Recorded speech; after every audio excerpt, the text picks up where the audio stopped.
Regular flying session that we're at today is the 8th annual Shepparton Fly-In, which started in 1982. It's restricted to models of certain specifications. They have to be immensely large. By that, the minimum size is 80-inch wingspan, close to 2 metres if it's a monoplane, and if it's a biplane or triplane, the minimum size that you can have is 6 feet, which transposed loosely is 1800 millimetre for multiplanes or 2100 millimetre for monoplanes. Because the planes are so big, they're all powered with immensely big engines as well. In fact, quite a few of them would be using brush cutter and chainsaw engines, a lot of the bigger planes. And then as they get a bit small, around the 7-foot mark and 8-foot mark, they'd be using standard model aeroplane engines that you can get at any hobby shop, but they'd be fairly big model aeroplane engines, around the 15 to 20 cc size. And over the last 8 to 9 years, 4-stroke engines have become immensely popular in these model planes of all types.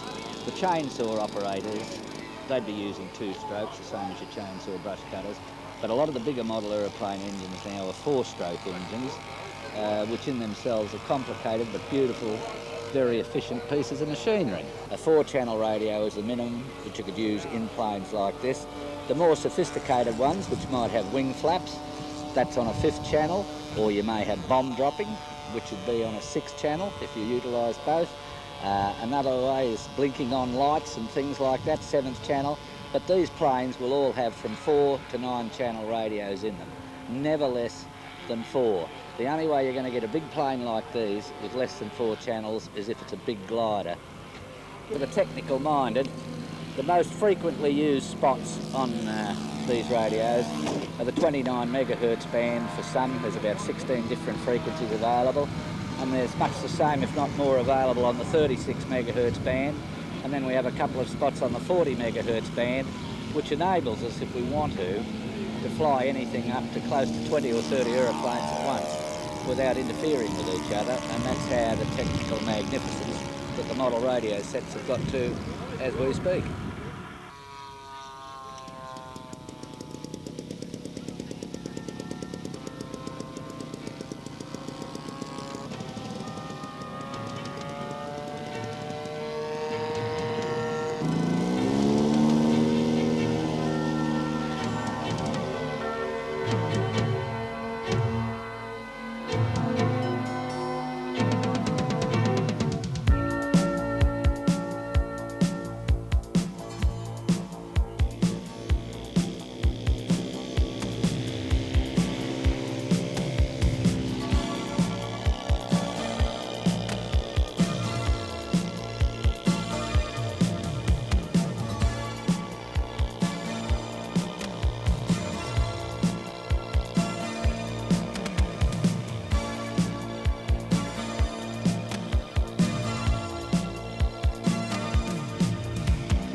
fast one.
Spectre is a very good performer. It has a very wide flight envelope.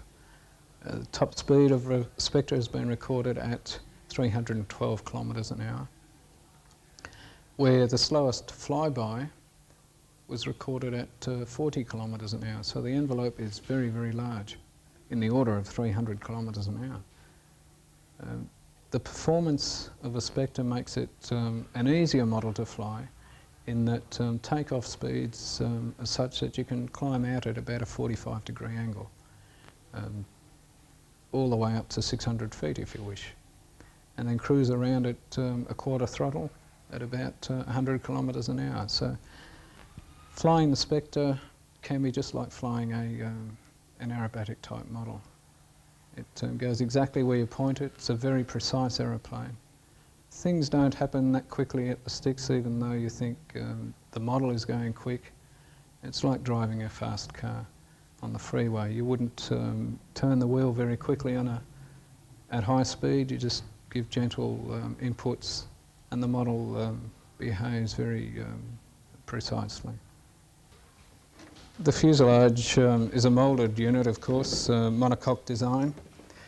It's made of epoxy and fiberglass with carbon fibre reinforcements in the wing saddle through here, and the rear bulkhead is a carbon fibre band. This gives a lot of strength to the structure, and as you can see, there's not a great deal of flex. This fuselage is not complete yet. It's just come out of the mould and is joined.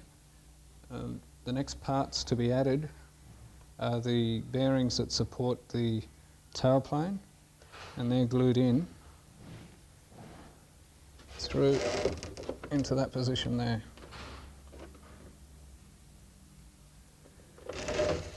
The other part of the fuse that is missing are the engine mounts or fan mounts. They're also glued in for the modeller in this location here. And with a pair, this is where the fan unit would sit. Should be another one over that side. And this is how the modeller receives the fuselage.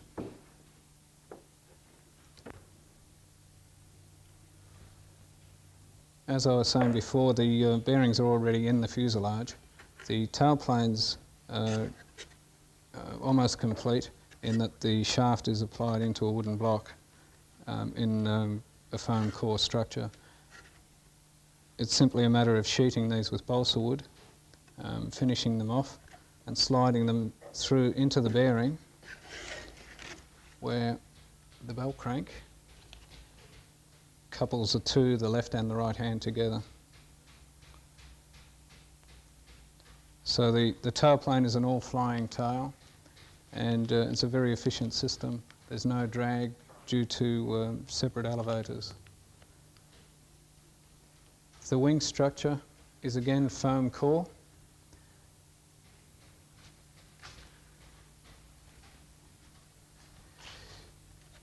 It's a high-density foam. The scallops for the wheels are already in place, and also the scallop for the servo. The flaps and the ailerons are already pre-cut, and it's simply a matter of building up a spar system that are already pre-grooved. They fit like so, with the rear spars. That system there, oops, clamps together like so, of course with the torque rods in place that actuate the ailerons. To gain access to the engine, of course, a hatch needs to be cut into the fuselage, and this is done following the etch line around the fuselage. The framework is provided. It's simply a balsa with a laminated glass reinforcing both sides, and it's cut out and inserted into the fuselage structure. The hatch is then removed and allows access to the engine. The rest of the components, bulkheads, etc., are all supplied, pre-cut. The wing front cap, the bulkheads for the nose gear, wooden landing gear blocks, even to the wing attaching plates. Clear canopy of PET, which is a very high quality material, has good lustre and very clear. Of course, to put the whole model together, you need an instruction manual. This is a very comprehensive manual of, I think, 39 pages, quite a lot of writing, plus sketches. Okay, the jet is powered by a ducted fan. We manufacture the Ramtec fan unit.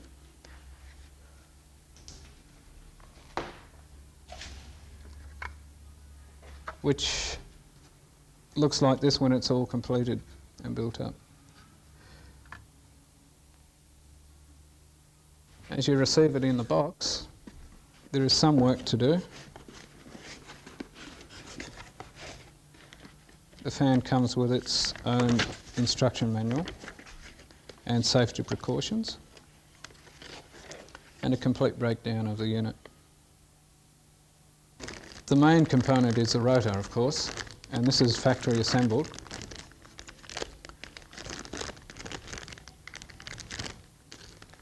And comes pre-balanced. Each blade is made in the same cavity, and there are 9 of these inserted into an aluminium hub, which bolts onto the crankshaft of a very high performance engine. This rotor spins up at 23,000 RPM and provides in the order of 11 pounds of thrust.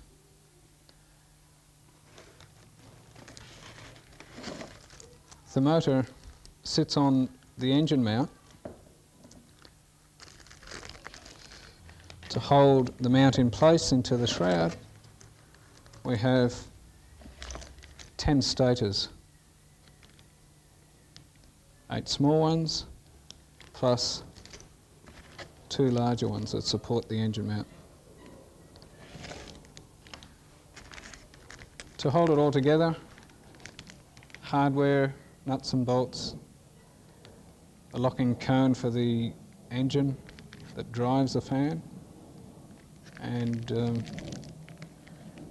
when it's completed, it'll look like this.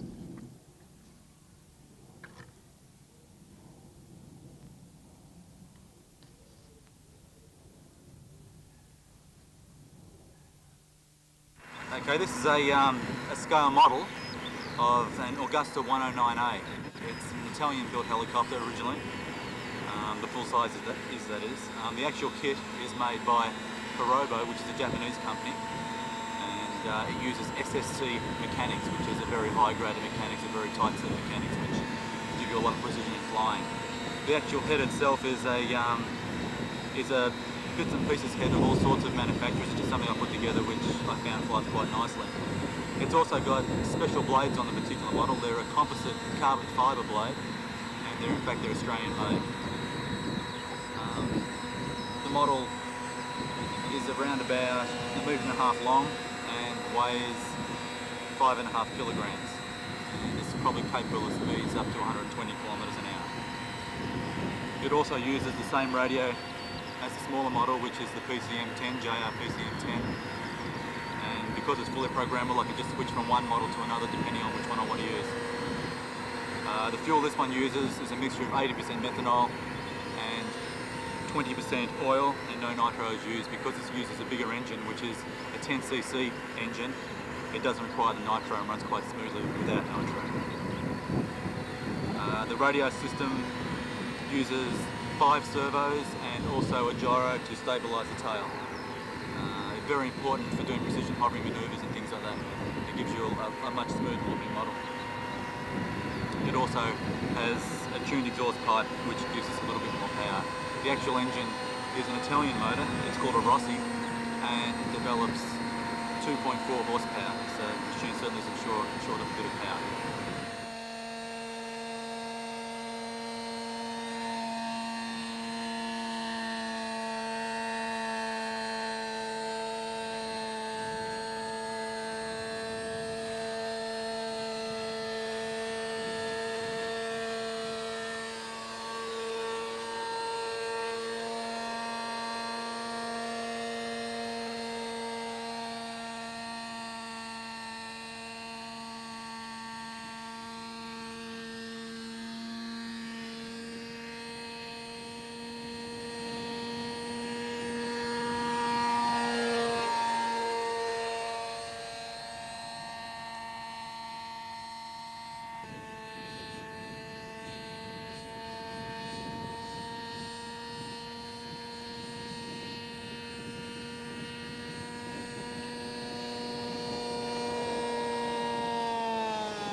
This is a radar control helicopter. It's called a Concept 30.